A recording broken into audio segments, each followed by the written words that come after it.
There was a table set out under a tree in front of the house, and the March Hare and the Hatter were having tea at it. A dormouse was sitting between them, fast asleep, and the other two were using it as a cushion, resting their elbows on it and talking over its head. Very uncomfortable for the dormouse, thought Alice, only, as it's asleep, I suppose it doesn't mind.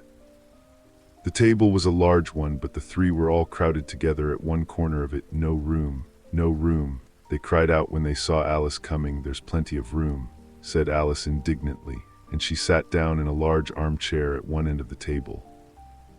Have some wine, the March Hare said in an encouraging tone. Alice looked all round the table, but there was nothing on it but tea. I don't see any wine, she remarked. There isn't any, said the March Hare. Then it wasn't very civil of you to offer it, said Alice angrily. It wasn't very civil of you to sit down without being invited, said the March Hare. I didn't know it was your table, said Alice. It's laid for a great many more than three. Your hair wants cutting, said the Hatter. He had been looking at Alice for some time with great curiosity, and this was his first speech. You should learn not to make personal remarks, Alice said with some severity. It's very rude. The Hatter opened his eyes very wide on hearing this, but all he said was, Why is a raven like a writing desk? Come, we shall have some fun now, thought Alice. I'm glad they've begun asking riddles. I believe I can guess that, she added aloud. Do you mean that you think you can find out the answer to it? Said the March Hare. Exactly so, said Alice. Then you should say what you mean, the March Hare went on. I do, Alice hastily replied. At least I mean what I say. That's the same thing, you know. Not the same thing a bit, said the Hatter. You might just as well say that I see what I eat is the same thing as I eat what I see. You might just as well say, added the March Hare, that I like what I get is the same thing as I get what I like. You might just as well say, added the Dormouse, who seemed to be talking in his sleep, that I breathe when I sleep is the same thing as I sleep when I breathe. It is the same thing with you, said the Hatter, and here the conversation dropped and the party sat silent for a minute, while Alice thought over all she could remember about ravens and writing desks, which wasn't much. The Hatter was the first to break the silence. What day of the month is it? He said. Turning to Alice, he had taken his watch out of his pocket and was looking at it uneasily, shaking it every now and then and holding it to his ear. Alice considered a little and then said, the 4th. 2 days wrong, sighed the Hatter. I told you butter wouldn't suit the works, he added, looking angrily at the March Hare. It was the best butter, the March Hare meekly replied. Yes, but some crumbs must have got in as well, the Hatter grumbled. You shouldn't have put it in with the bread knife. The March Hare took the watch and looked at it gloomily. Then he dipped it into his cup of tea and looked at it again, but he could think of nothing better to say than his first remark. It was the best butter, you know. Alice had been looking over his shoulder with some curiosity. What a funny watch, she remarked. It tells the day of the month and doesn't tell what o'clock it is. Why should it? Muttered the Hatter. Does your watch tell you what year it is? Of course not, Alice replied very readily. But that's because it stays the same year for such a long time together. Which is just the case with mine, said the Hatter. Alice felt dreadfully puzzled. The Hatter's remark seemed to have no sort of meaning in it, and yet it was certainly English. I don't quite understand you, she said, as politely as she could. The Dormouse is asleep again, said the Hatter, and he poured a little hot tea upon its nose. The Dormouse shook its head impatiently and said, without opening its eyes, Of course, just what I was going to remark myself. Have you guessed the riddle yet? The Hatter said, turning to Alice again. No, I give it up, Alice replied. What's the answer? I haven't the slightest idea, said the Hatter. Nor I, said the March Hare. Alice sighed wearily. I think you might do something better with the time, she said, than waste it in asking riddles that have no answers. If you knew time as well as I do, said the Hatter, you wouldn't talk about wasting it. It's him. I don't know what you mean, said Alice. Of course you don't, the Hatter said, tossing his head contemptuously. I dare say you never even spoke to time. Perhaps not, Alice cautiously replied, but I know I have to beat time when I learn music." "Ah, that accounts for it," said the Hatter. "He won't stand beating now. If you only kept on good terms with him, he'd do almost anything you liked with the clock, for instance. Suppose it were 9 o'clock in the morning, just time to begin lessons. You'd only have to whisper a hint to time, and round goes the clock in a twinkling. 1:30, time for dinner." "I only wish it was," the March Hare said to itself in a whisper. "That would be grand, certainly," said Alice thoughtfully, "but then I shouldn't be hungry for it, you know." "Not at first, perhaps," said the Hatter, "but you could keep it to 1:30 as long as you liked." "Is that the way you manage?" Alice asked. The Hatter shook his head mournfully. "Not I," he replied. "We quarreled last March just before he went mad, you know," pointing with his teaspoon at the March Hare. "It was at the great concert given by the Queen of Hearts, and I had to sing. 'Twinkle, twinkle, little bat, how I wonder what you're at.' You know the song, perhaps?" "I've heard something like it," said Alice. "It goes on, you know," the Hatter continued, "in this way.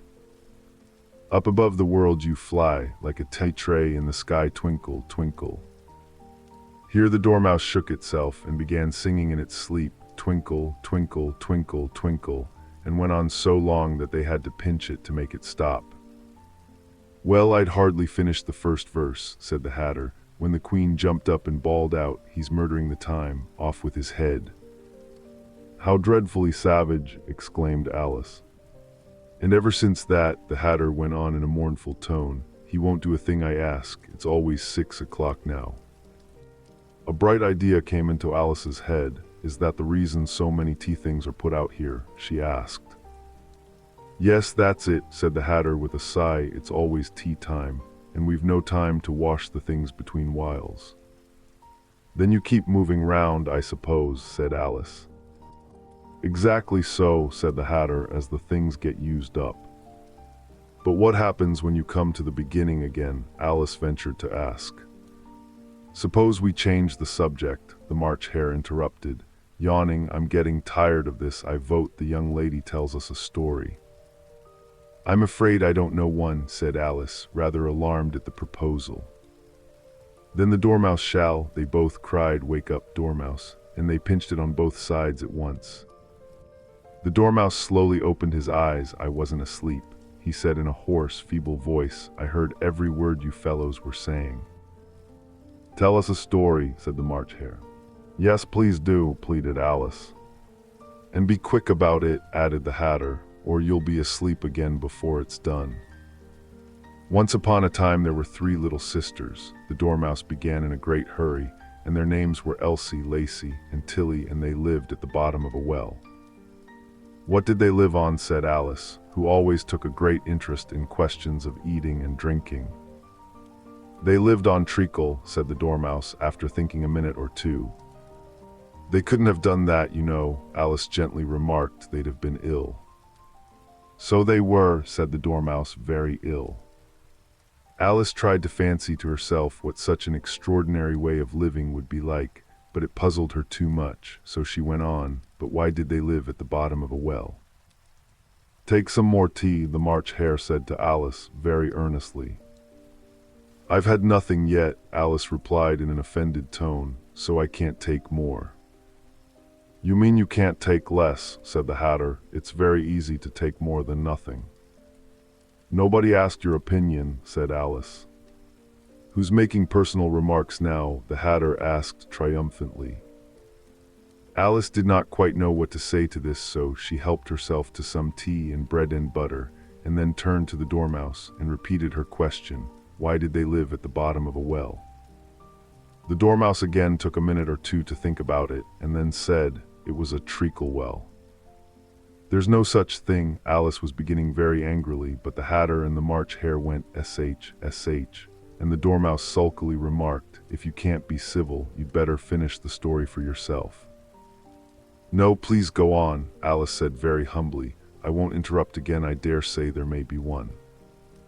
"One indeed," said the Dormouse indignantly. However, he consented to go on, and so these 3 little sisters were learning to draw, you know. "What did they draw?" said Alice, quite forgetting her promise. Treacle, said the Dormouse without considering at all this time. I want a clean cup, interrupted the Hatter. Let's all move one place on. He moved on as he spoke, and the Dormouse followed him. The March Hare moved into the Dormouse's place, and Alice rather unwillingly took the place of the March Hare. The Hatter was the only one who got any advantage from the change, and Alice was a good deal worse off than before, as the March Hare had just upset the milk jug into his plate. Alice did not wish to offend the Dormouse again, so she began very cautiously, but I don't understand, where did they draw the treacle from? You can draw water out of a water well, said the Hatter, so I should think you could draw treacle out of a treacle well, stupid. But they were in the well, Alice said to the Dormouse, not choosing to notice this last remark. Of course they were, said the Dormouse, well in. This answer so confused poor Alice that she let the Dormouse go on for some time without interrupting it.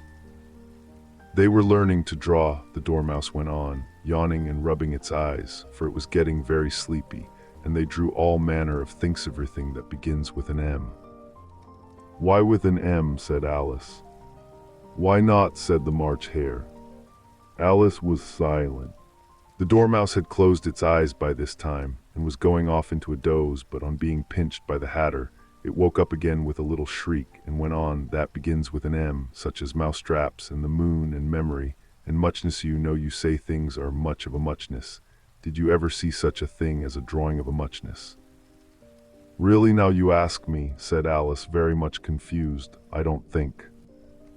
Then you shouldn't talk, said the Hatter.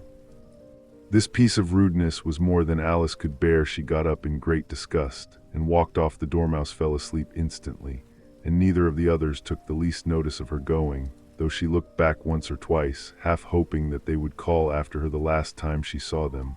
They were trying to put the Dormouse into the teapot.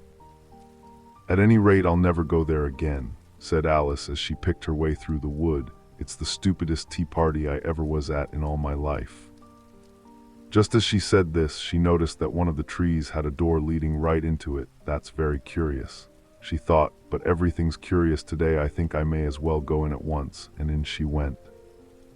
Once more she found herself in the long hall, and close to the little glass table. Now, I'll manage better this time, she said to herself, and began by taking the little golden key and unlocking the door that led into the garden. Then she went to work nibbling at the mushroom. She had kept a piece of it in her pocket till she was about a foot high. Then she walked down the little passage, and then she found herself at last in the beautiful garden, among the bright flower beds and the cool fountains.